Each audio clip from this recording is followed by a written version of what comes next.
Halo semuanya, Assalamualaikum warahmatullahi wabarakatuh. Saya Nabila Tunisa. Dalam video ini saya akan melakukan stand up komedi mengenai pendidikan. Sebelumnya saya akan bahas tentang pendidikan terlebih dahulu. Jadi pendidikan itu merupakan proses pengubahan sikap dan tingkah laku seseorang dalam usaha untuk mendewasakan, juga melalui upaya pengajaran dan pelatihan. Tanpa adanya pelajaran dan pelatihan ini, gak mungkin kita tahu tentang sesuatu. Contohnya kayak menulis atau membaca gitu. Kalau kita nggak diajarin atau kita nggak dilatih untuk membaca dan menulis, mungkin kita nggak bisa, ya kan? Kita mungkin saat ini nggak bisa untuk menulis dan kita nggak bisa untuk membaca gitu. Makanya pendidikan itu merupakan satu hal yang penting banget gitu. Oke, selanjutnya pendidikan itu punya jalur. Yang pertama jalur formal dan non formal. Di sini saya akan bahas tentang yang formal ya. Formal ini maksudnya di sekolah gitu. Sekolah itu kan ada tiga tingkatan ya. Ada tingkatan SD, SMP, SMA gitu. Dalam tingkatan itu kan pasti ada aturannya. Di setiap sekolah itu pasti ada aturannya. Dan aturan paling basic atau paling dasar adalah kita harus pakai seragam dan kita harus pakai sepatu warna hitam. Benar? Benar? Oke. Kalian setuju gak sih kalau kita harus pakai seragam dan sepatu warna hitam gitu? Kenapa kita nggak pakai kaos kayak orang Amerika atau Australia gitu? Karena kelihatan nyaman aja gitu pakainya gitu. Dan apalagi dengan cuaca di Indonesia gitu ya, atau cuaca di Balikpapan yang nggak menentu gitu ya. Kadang hujan deras banget gitu, padahal paginya panasnya pagi banget. Terus kadang-kadang mendung kita berangkat, keadaan cuaca tuh mendung kita berangkat, tapi sampai sekolah panas banget gitu. Sering kan nemuin kayak gitu? Bukan sering lagi, itu hal yang biasa banget di Balikpapan gitu. Maka dari itu kita butuh nih baju yang membuat kita nyaman. Dan kenapa sih harus seragam gitu ya? Padahal kan kalau kita pakai, ya kita bisa bilang pakai kaos gitu ya, atau pakai kemeja gitu pas ke sekolah gitu, mungkin lebih nyaman gitu. Karena coba bayangin, kita upacara gitu. Upacara memang setiap hari Senin kan, upacara terus panas-panasan pakai seragamnya tebel banget lagi ya kan. Belum lagi kita nggak ada atapnya, ya kan? Kalau di lapangan kan kita upacara nggak pakai atap kan, nggak ada terpalnya kan, otomatis kita kepanasan kan, dan itu nggak nyaman kan. Jadi selama kita mengikuti upacara tuh bukan kita dengerin apa yang disampaikan sama kepala sekolah atau guru yang menyampaikan, tapi malah kita sibuk kipas-kipas, ya kan? Bener kan? Itu sibuk kipas-kipas gitu. Kenapa sih harus pakai seragam gitu ya? Kita kan bisa untuk pakai kaos, kalau pakai kaos mungkin lebih mendingan gitu ya kan. Kemudian kenapa sih harus pakai sepatu hitam gitu? Kan kita nggak bisa gaya-gayaan ya kan, kita nggak bisa pamer gitu, ini sepatuku baru kan gitu. Kalau pakai kalau kita pakai sepatu yang lain gitu ya, atau kalau pakai sendal gitu itu kan nyaman juga ya. Pakai sendal kan lebih nyaman gitu dibandingkan pakai sepatu kan. Kenapa sih harus pakai sepatu warna hitam lagi ya kan? Aduh, nggak banget deh. Jadi kayak kita nggak bisa untuk gaya-gayaan gitu, kita nggak bisa pamer gitu ya. Jadi itu benar-benar terasa banget sih.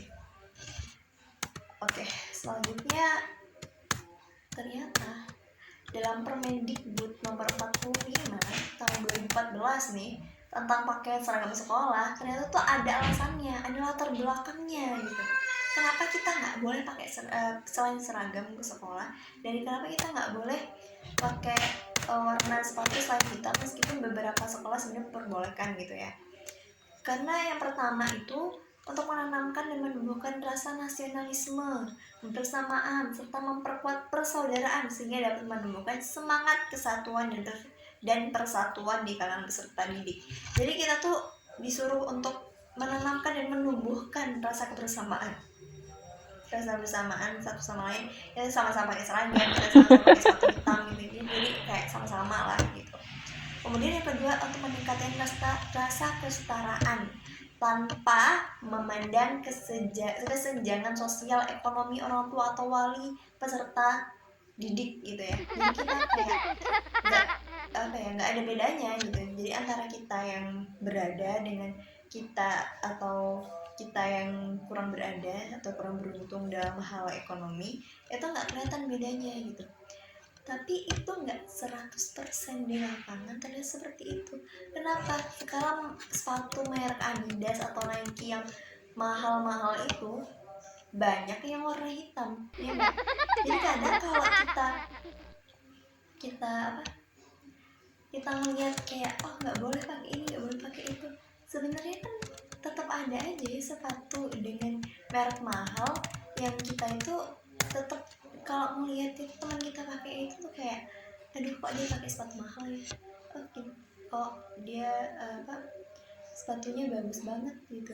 Itu pasti ada dan itu adalah kenyataan di lapangan. Jadi itu nggak sesuai dong dengan Permendikbud nomor 45 tahun 2014, bener nggak? Nggak sesuai gitu. Kayak ya kalau mereka mau pakai aja gitu kan. Dan itu nggak ada itu sama sekali kayak ada kesetaraan gitu. Kemudian ya memang sih kelihatannya sama gitu, tapi kan tetap aja mereka yang kadang di atas ini sering banget ngejekin kita yang di bawah, bener ya?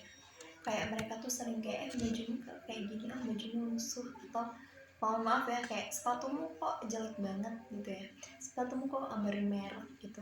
Sebenarnya sekali dua kali ya, beberapa kali sih saya sering ngeliat kayak gitu, dan kalau ngalaminnya sendiri enggak, tapi kalau sering ngeliat gitu, saya sering ngeliat dan memang hal kayak gitu tetap ada gitu, dan itu jatuhnya adalah pembulian, akhirnya dibully gitu. Dan aturan tentang pakai seragam ini jadi ujung-ujungnya nggak ada gunanya, ya nggak, bener kan? Jadi ujungnya kayak ya udah cuma peraturan doang gitu, nggak ada yang namanya menekan pembulian gitu, nggak ada. Kenapa? Karena ya itu tadi, sepatu dengan merek-merek di atas itu banyak yang warnanya netral, yang hitam gitu, yang full hitam itu kan banyak. Terus ada yang ada yang bermerek, ada yang ada cetakan logonya gitu kan, jadi kelihatan oh ini mereknya Nike, oh ini mereknya Adidas gitu, atau oh ini mereknya merek mahal gitu. Jadi ya tetap aja gitu loh. Jadi akhirnya ya aturan itu dan alasan semua itu tetap cuman menjadi tulisan gitu, nggak ada hal yang akhirnya bisa kita banggain dengan peraturan yang ada, bener kan? Maka dari itu mungkin lebih ke arah kita sendiri nggak sih, lebih ke arah kayak gini, kalau mau negur ya negur aja orang yang melakukan pembulian itu gitu. Dan akhirnya akhirnya ya banyak terjadi pembulian, ya kan? Terus banyak banget terjadi kasus bunuh diri karena depresi, diapain, dibully juga ujung-ujungnya gitu. Karena ya karena ekonominya tidak sama dengan teman-temannya gitu. Dan akhirnya ujung-ujungnya ujung-ujungnya ya anaknya yang disalahin, ya tau lah hukum di Indonesia gitu. Oke, sekian dari saya, terima kasih, wassalamualaikum warahmatullahi wabarakatuh.